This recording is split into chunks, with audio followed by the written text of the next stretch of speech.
In these trying times, it's always uplifting to hear another good word from Dr. Jonathan Eric Carroll, the founder and CEO of the Clinic at the Montgomery. Good Monday morning to you.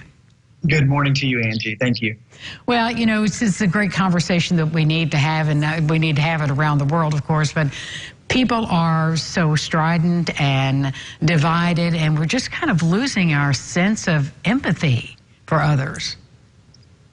Yeah, I agree. Not just in the world of the pandemic, but in the world of politics too, of course. And it's sad because we have such a beautiful gift at our disposal, a superpower, really, which is the gift of empathy. Some people kind of make synonymous empathy and sympathy, and they are different. Empathy is to acknowledge what someone else might be feeling and to accept it and to understand it as best as we can without trying to judge or evaluate it. Sympathy being more, I feel how you feel. Compassion, too, is kind of a cousin to that. Compassion literally means to suffer along with someone. And, you know, we're all suffering in one way or the other. We're suffering a loss of normalcy. We're suffering a loss of a sense of safety and comfort. And in many ways, we need one another's empathy. And there are some very practical ways that we can demonstrate empathy and compassion in our daily lives that I think would make a huge difference. Well, walk us through some of those ways. I think even if we know them intellectually, we're maybe not able right now to put them in practice for our own reasons. So what steps can we take?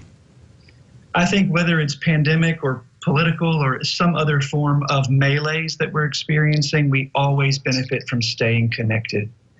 Whether that's through social media, a phone call, a handwritten note, a socially distant gathering with someone, wearing masks and staying safe, of course, where we are allowed to become aware of another person's life and story and experiences. And our best gift to them is to listen, actively listen, engaging with them, checking with them to make sure that we're really hearing them. It is such a powerful gift to be heard, to be listened to, and we can offer that to people by staying connected and being aware. Of course, kindness, being considerate, those are our age-old, timeless gifts that we can give, and also being helpful. I think that during the pandemic, we're talking a lot about the virus, and I think that compassion needs to go viral. I think empathy is a vaccine, and I think it's not religious business, it's not political business. Compassion and empathy are human business, not a luxury, but essential for our own peace and mental and behavioral stability and welfare. I think our survival depends on our giving each other the gift of empathy and compassion. Well, and you just touched on something there, but let's talk about what that does for us. If we're extending ourselves out in this empathy and in compassion, what does that do for the person? For someone to experience empathy means they feel heard. They would feel seen, they would feel understood, they would feel gotten in a sense. And with that comes the gift of familiarity, the gift of being comfortable in one's own skin, not worrying about the other person, not worrying about offending someone or really feeling connected. I think that's the gift of compassion and empathy is I get to be myself, you get to be yourself.